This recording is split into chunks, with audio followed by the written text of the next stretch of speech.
तो फिल्म की शुरुआत एक कैप्टन से होती है जिसके कपड़े खुद से लथपथ थे। वो एक शॉप में आया तो शॉपकीपर ने देखा कि उसके हाथ में एक टूटा हुआ मंकी टॉय था। शॉपकीपर ने उससे पूछा, तुम्हें क्या हुआ है और ये टॉय क्यों टूटा हुआ है? ड्रम तो बजा ही नहीं रहा। तो कैप्टन ने कहा, अरे शुक्र करो ये कुछ नहीं कर रहा। उनका ये कहना ही था और मंकी ने ड्रम बजाना शुरू कर दिया और इसी शॉप में अजीब काम शुरू हो गए।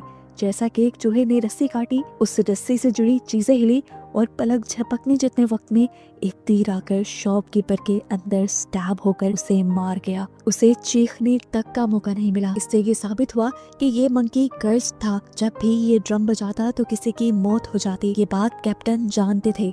वो मंकी के इस मौत के गेम से तंग आ चुके थे, इसलिए फैसला करते हैं कि ये इस मंकी को जला देंगे। और जलते हुए भी हमें दिखाया जाता है कि वो मंकी अजीब तरीके से हंस रहा है, जैसे कोई प्लान अभी बाकी हो। ये देखते हुए कैप्टन का बस इतना ही कहना था कि मैं अपने बच्चों के लिए एक बहुत बड़ी परेशानी छोड़कर जा रहा हूँ। जिसके बाद सीन यहीं से कट होकर हमें काफी सालों बाद 1999 का वक्त दिखाया जाता है। हम दो लड़कों को देखते हैं, हेल और बेल, जो जुड़वा भाई हैं और कैप्टन के ही बेटे हैं। और अब ये दोनों कैप्टन के मरने के बाद सिर्फ अपनी मॉम के साथ रहते थे।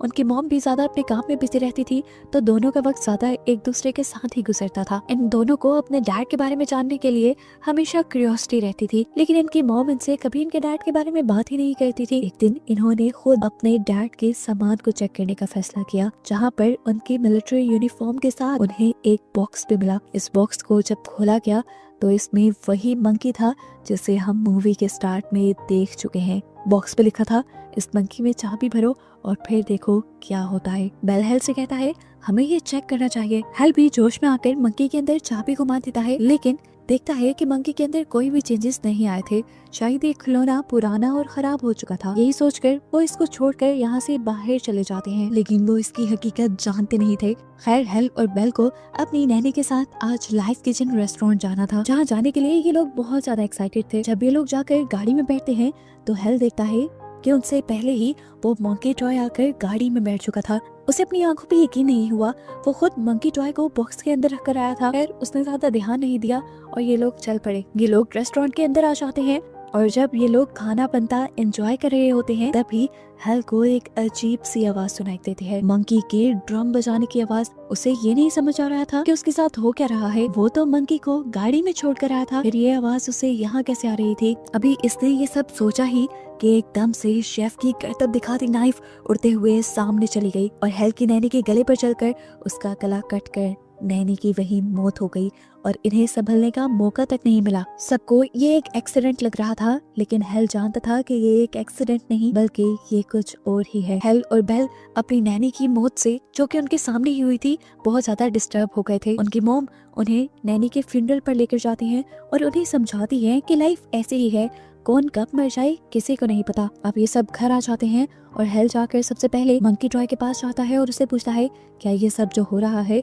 उसके पीछे तुम्हारा हाथ है? अभी वो ये बात ही कर रहा था कि उसका भाई बेल यहाँ पर आ गया और उसे तंग करने लगा। हेल ने उसे मंकी की स्टोरी सुनाना शुरू की कि किस तरह मंकी बॉक्स से उनके कार में आया, फिर कार से उसे ड्रम बजाने की आवाज सुनाई दी और उसके फौरन बाद नैनी की डेथ हो गई। बेल ने उसकी ये बात सुनकर मजाक उड़ाया और अगले दिन उसके लिए और भी मुसीबत खड़ी कर दी। पूरे स्कूल में उसकी ये मंकी वाली कहानी मशहूर कर दी, जिसकी वजह से उसका बहुत ज्यादा मजाक बना। हेल को गुस्सा आ चुका था अपने भाई पे, इसीलिए वो गुस्से में घर आकर मंकी के अंदर चाबी घुमा देता है और उससे कहता है कि चलो मेरे भाई को मार दो। वो तो गुस्से में ये सब कर रहा था, नहीं जानता था कि इसका अंजाम क्या होगा। उसके चाबी घुमाते ही नीचे उसकी मॉम की तबीयत खराब होने लगी, जो इन दोनों के लिए खाना बना रही थी। उसकी आंखों से, कान से, नाक से खून आने लगा और वो वहीं पर गिरकर मर गई। डॉक्टर्स के मुताबिक हेल की मॉम की डेथ ब्रेन हैमरेज की वजह से हुई थी, लेकिन हेल हकीकत जानता था कि उसकी मॉम की मौत उसकी एक गलती की वजह से हुई है। गम और गुस्से में वो घर जाकर एक हथौड़ी से उस मंकी को तोड़ डालता है, लेकिन अगले दिन जैसे ही सुबह उठता है तो उस मंकी को सही सलामत अपने घर पे देखता है। इधर दिखाया जाता है कि बेल तो बहुत ज्यादा सदमे में था। वो अपनी मॉम की मौत का सदमा बर्दाश्त नहीं कर पा रहा था। उसने अपनी मॉम के फ्यूनरल के कपड़े भी 3 दिन तक नहीं बदले और फिर तीसरे दिन उन्हें उनके अंकल लेने आ गए क्योंकि इनके मॉम डैड दोनों ही मर चुके थे। इन्हें किसी की कस्टडी में तो रहना था। यहाँ आने के बाद हेल के दिल में बहुत ज्यादा रिग्रेट था। वो सारी बात बेल को बताना चाहता था। काफी देर हिम्मत करने के बाद उसने बेल को बता भी दिया कि उसकी मॉम की मौत उस मंकी के ड्रम बजाने की वजह से हुई है और इसके पीछे गलती भी मेरी है। मैंने ये गुस्से में उस मंकी में चाबी भरी थी और जब भी उस मंकी में चाबी भरी जाती है तो किसी की मौत हो जाती है। बेल को बिल्कुल यकीन नहीं आया उसकी इस बात पे। उसने कहा अच्छा ठीक है, अगर ये बात है तो तुम प्रूफ करो, तुम दोबारा से चाबी भरो। हेल उसे प्रूफ करने के लिए मंकी में एक और मर्तबा चाबी भर देता है, इस एहसास के बगैर कि अब भी किसी की मौत हो सकती है। उसकी चाबी भरते ही दूसरी तरफ हम उनके अंकल को देखते हैं जो इस टाइम हॉर्स राइडिंग कर रहे थे। एक्सीडेंटली वो हॉर्स से भी गिर जाते हैं और उनके ऊपर से बहुत सारे हॉर्स गुजरने की वजह से उनकी वहीं पर मौत हो जाती है। यह हादसा बेल को प्रूफ करवाने के लिए काफी था कि वो मंकी टॉय कितना ज्यादा खतरनाक है। इस हादसे के बाद इन्होंने फैसला किया कि इस मंकी टॉय को ही अपने से बहुत दूर कर देंगे। इन्होंने मंकी टॉय को उसके बॉक्स में वापस डाला और उसे चैन से बंद करते हुए दूर जमीन में नीचे दफन कराए। ऐसा करने के बाद मंकी टॉय से होने वाली सारी तबाहियां खत्म हो जाती हैं और फिर कहानी में 25 साल का वक्त गुजर जाता है। हम 25 साल बाद हेल को देखते हैं जो एक स्टोर पर स्टोर कीपर की जॉब कर रहा था।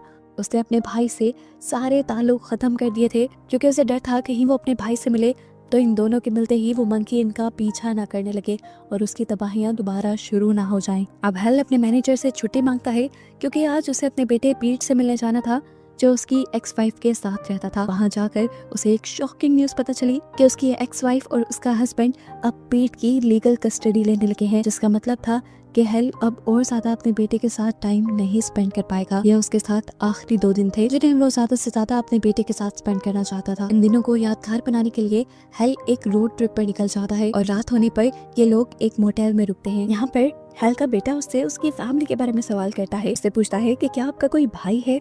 हेल को इस टाइम बेल की बहुत याद आई लेकिन उसने अपने बेटे से झूठ बोल दिया कि नहीं, मेरा कोई भाई नहीं, मैं अकेले ही रहता हूँ। सीन कट होकर अब हमें उस लेडी को दिखाया गया जिसके पास हेल और बेल अपने मॉम डैड के मरने के बाद रह रहे थे, जिसके हस्बैंड की भी मौत हेल के मंकी को चाबी देने की वजह से हुई थी। वो घर पर अकेली रहती हैं और आज उन्हें अपने घर पर एक अजीब डरावनी सी आवाज सुनाई देती है।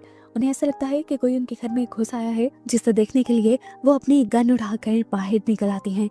उन्हें फील हुआ कि कोई उनके बेसमेंट में चला गया था। वो जैसे ही बेसमेंट की सीढ़ियों में उतरी तो उन्हें ड्रम बजने की आवाज आई और ठीक उसी टाइम पर उनके पाँव के नीचे की सीढ़ियां भी टूट गई। नीचे कांच का फ्लोर भी टूटा और उनको बहुत ज्यादा चोट आ गई। शीशे और लकड़ी के छोटे छोटे टुकड़े उनके मुंह पे स्टैब हो चुके थे। अपना मुंह देखने के लिए वो जब शीशे के पास गई तो उन्हें गैस के लीक होने की स्मेल आई। वो फौरन किचन में गई और जैसे ही उन्होंने स्टोव के पास कुछ सूंघने की कोशिश की तो एकदम से वहाँ पे स्पार्क आने की वजह से आग लग गई और उनका पूरा मुंह जल गया। जलते हुए चीखते चिल्लाते वो घर से बाहर निकल आई।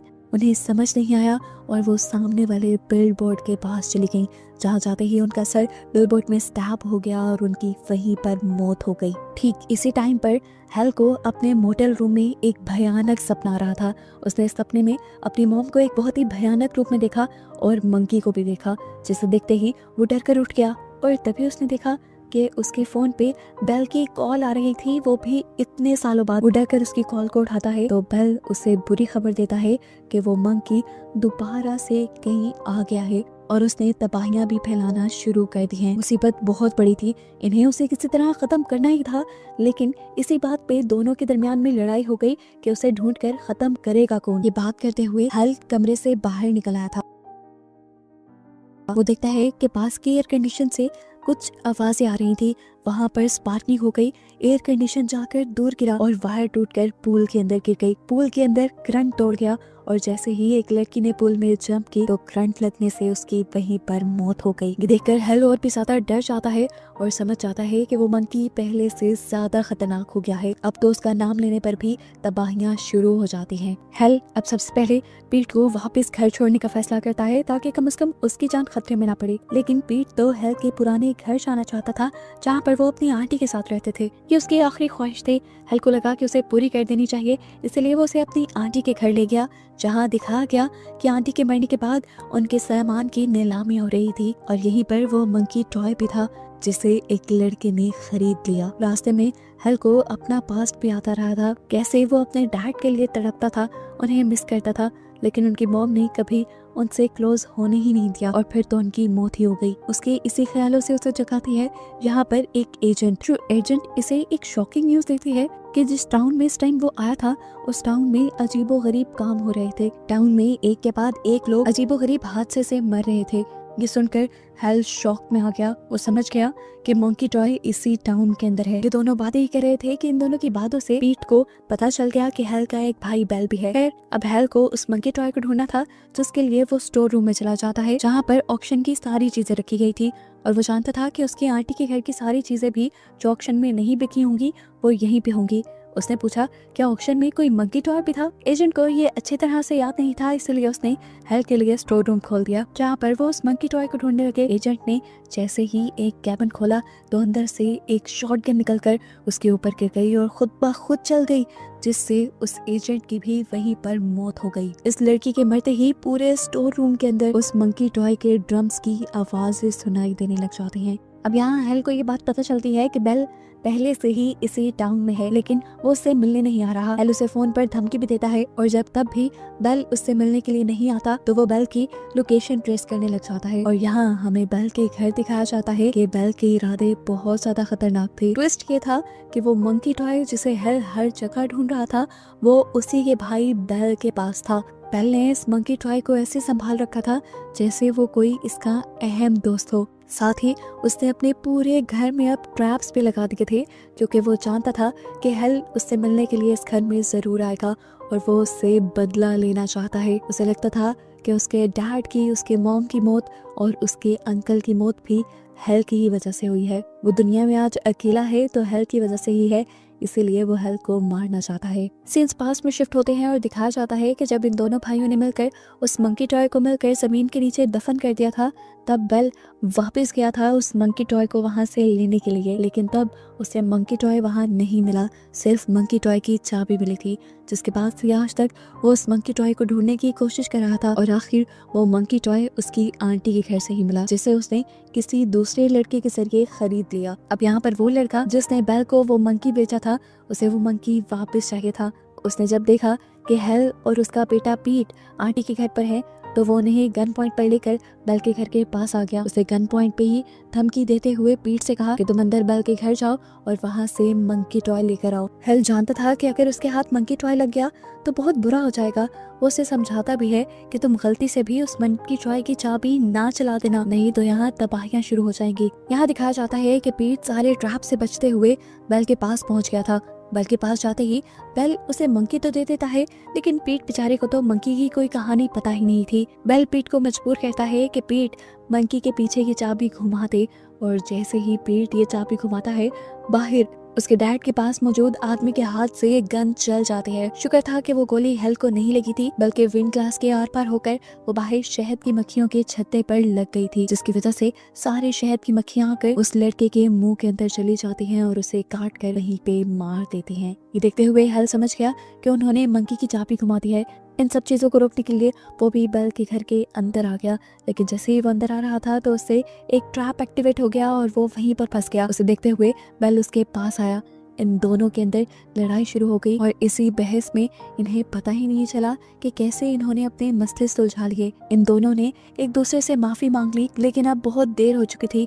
सब कुछ ठीक करने के बावजूद भी ठीक नहीं हुआ था, क्योंकि पीछे बैठा मंकी अब ड्रम बजाने लगा था, जिसका मतलब था कि तबाही आ गई। उसकी ड्रम बजाते ही यहाँ छत जोर से हिलने लग जाती है। छत के जोर जोर से हिलने की वजह से बेल का अपना लगाया हुआ ही ट्रैप बेल के ऊपर गिरकर उसे मार देता है। साथ ही हम देखते हैं कि इस टाउन में भी तबाहियां होना शुरू हो गई थी। जगह जगह आग लग चुकी थी।